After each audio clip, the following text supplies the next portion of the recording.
Assalamualaikum. Turel ahanbi both side animakta tariba nungsijarabai chilinaw singi mafamda kariguma matang haijage madudi turel ahanbi turel asi ising leitabagi awaba du koknabagi damakta achouba injil mari sizinaraga huji ising turel Imphal turel dagi chingsinbagi thaboksu leptana chathajari cheraksida turel ahanbi both side nakalani makta injil achouba sizinaraga ising chingkhatpagi chingsinbagi thaba ama tauba thengnajai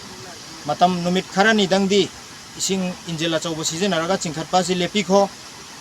litan mukhongdagi chingselaiba ising asina turel hanbi dam yaufawbodi ising asi chelhan khisi aduga marakta turel khongnungda isa isagi mapani haidana leibakna wangna thonggalaga thachallaga thambiriba singsu numit kharani dangdi matam kitangdi ising se phatok piraga dam yaufawbo ising se chelhan naba hotnabada mayamna su mateng pangbiyu mayamgi damakta wattanaba hotnajariba asida miyamna su cooperation pibiyu miyamgi cooperation yaudana miyamgi thabak tawba si mapung pharoi haina khanjai aduna darkar oi bangaktani ising haibasi aduna darkar oi badu wattanabagi damakta akoi miyam su kan hotnajari aduna mayamna su sojok pibiyu haidana mayamda salam galoina na amuka hanna haijari